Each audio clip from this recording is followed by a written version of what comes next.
Welcome back to Movie and Recap. Today I will show you a drama, thriller film from 2011, titled Contagion. Spoilers ahead. Watch out and take care. Day 2. Beth is at an airport lounge talking on the phone with John, whom she's having an affair with, while waiting for her flight. She looks sick and is coughing, but brushes it off as her being jet-lagged. In Hong Kong, a young man gets off a ferry and takes the subway. By the time he gets home, he is sweating profusely. When he leaves his apartment, his vision gets blurry, and he walks into traffic. In London, a model is feeling sick, so she leaves work and goes back to her hotel room. Later, the hotel staff come into the room and find her dead on the bathroom floor. A businessman flies to Tokyo and takes the bus, but collapses on the floor. An onlooker films him with his phone. Beth arrives home to her son and her husband Mitch. Day 3. In San Francisco, a blogger, Alan, is watching the video of the businessman collapsing. He's guessing it might be mercury poisoning from the fish and that there are probably more people like him, that just weren't caught on camera. Mitch picks his son up from school and is informed that he's been coughing and has elevated body temperature. Later, as he is telling his wife about his day, she drops her cup, and when he comes to help, she collapses on the floor and starts seizing. They are in the hospital and she starts seizing again. A bit later, the doctor informs Mitch that she has passed away.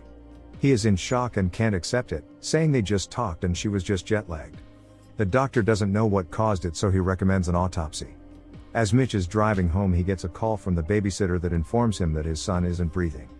He tells her to call 911 and rushes home to find him dead as well. Day 5. Two medical examiners are doing an autopsy on Beth's body. As they open her skull, they notice something strange on her brain.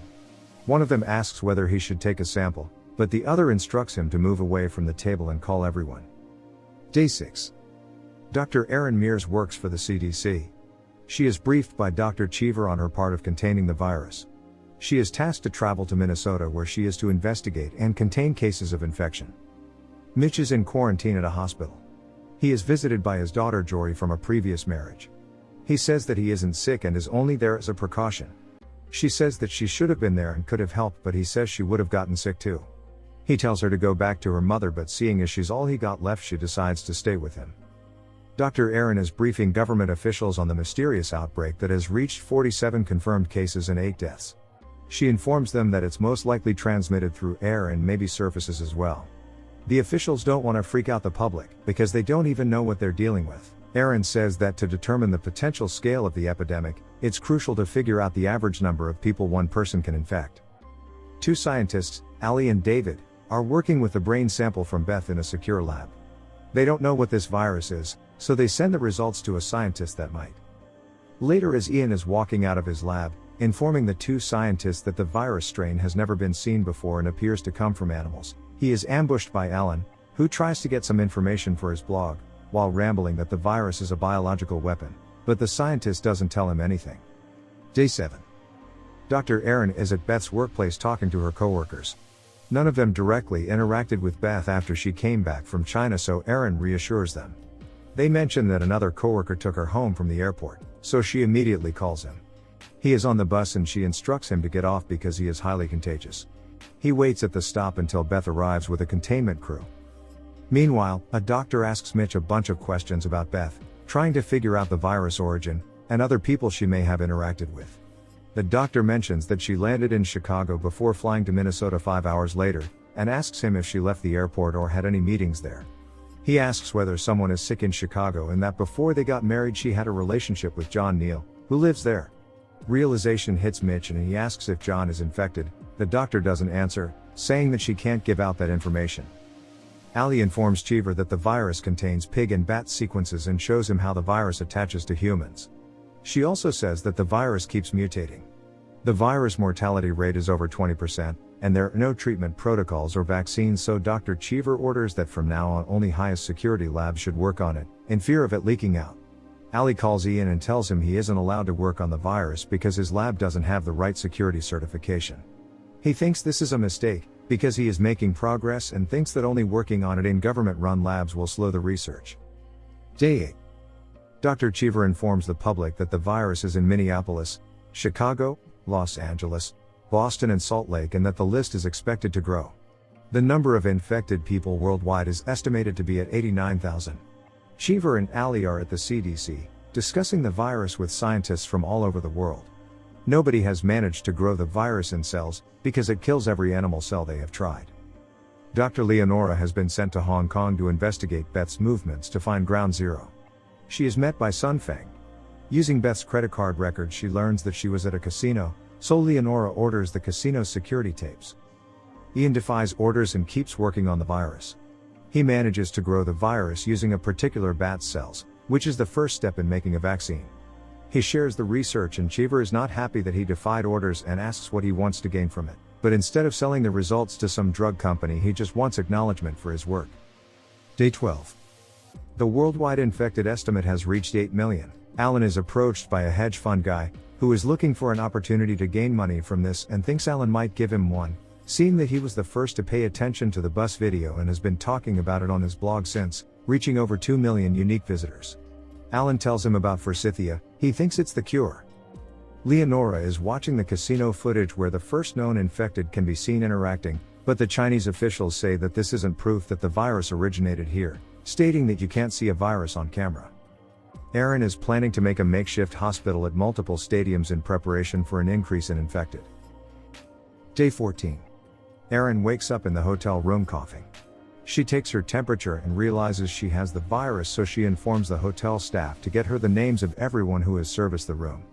She calls Cheever and tells him the bad news and later ends up in one of the stadiums. Cheever tries to get her to a better facility but is told that it's a waste of resources for just one person. In China, Leonora has finished her research and concluded that Beth is patient zero and will send the data to Geneva. Sun Feng says he read on the internet that the United States and France have a vaccine but are hiding it from China. As she leaves, he makes a phone call. While driving, the car is stopped and Leonora is put in a van. Sun Feng takes her to his village and plans on using her as collateral to get the vaccine as early as possible. Cheever is informed that there are plans to quarantine Chicago. The National Guard is setting up roadblocks and shutting down the border. The Secret Service is moving the president underground and Congress is figuring out how to work online. He is also told that when word of this gets out, there will be widespread panic, so it's crucial to not tell anyone until they are ready to announce it publicly. Alan has caught the virus and is making a video for his blog of him taking forsythia, saying that if he's alive tomorrow everyone will know it works. Later that day, Cheever calls his wife and instructs her to leave Chicago and not tell anyone. She picks up a ton of supplies, and when a friend inquires about the situation, she spills the beans. Day 18. Apparently Alan's blog is gaining traction and he's still alive, so a bunch of people are waiting in line at a pharmacy, and once they are informed that only 50 doses of forsythia will be given out, a panic ensues and they all scramble. Mitch and his daughter go to the store for some food, but the city is in disarray, with people looting and sick people walking around without masks and coughing, so they get out of there. They try to get to a neighboring state and learn that the border is closed because they are in quarantine. Aaron is still at one of the stadiums. When a man next to her complains about being cold, Aaron tries to give him her jacket, but is too weak to do so. She dies not long after. Cheever is having a TV interview where alternative unproven drugs are being talked about. He informs that they are being evaluated, but besides that, the best people can do is wash their hands and social distance. When Alan comes on, he is quoted saying that the truth about the virus is being kept from the world by the CDC and WHO to allow friends of the current administration to benefit financially and physically. Alan insists that the WHO is in bed with pharmaceutical companies, but Cheever denies these claims and reasons that there is no science to back up forsythia. Alan discredits him, because apparently his wife's friend posted about the quarantine on Facebook, hours before the official announcement. Later, Cheever is told that he can't yet be replaced, but there will be an investigation and he is to keep out of the public eye for now. Day 21. David and Ali find out that the virus has mutated and the new strain is way more contagious. They've been testing potential vaccines on monkeys, but none have survived thus far. The mortality rate is between 25 and 30%, depending on a person's health, diet and socioeconomic status. It is expected that with this new strain each person will infect 4 more, whereas previously it was 2, and without a vaccine it is anticipated that approximately 8% of the world population will contract the disease. Day 26. The death toll in the United States has reached 2.5 million. The president has issued a statement implementing mandatory curfew in major metropolitan areas, due to the riots. The military is distributing rations but runs out while hundreds are still waiting in line and people start fighting. Later Mitch hears shots in the neighboring house and tries to call 911 but all lines are busy. Day 29. Mitch breaks into the neighbor's empty house and steals a gun. Jory is in the backyard with her boyfriend, making snow angels. He gets on top of her and takes off his mask. She turns away but he reasons that if none of them have the virus they can't give it to each other. They are about to kiss but Mitch shows up and pulls him off of her and orders for him to go home. Back at the CDC, Allie's vaccine finally works and she injects herself. She goes to see her father at a hospital, takes off her mask and tells him about the news. He is concerned and says he doesn't want to get her sick but she says she's testing the vaccine. The vaccine starts being manufactured and FDA is accelerating the approval. The first doses available for humans are expected in around 90 days, but it could take a year to get everyone vaccinated. The current death toll worldwide from the virus is estimated to be 26 million. Day 131.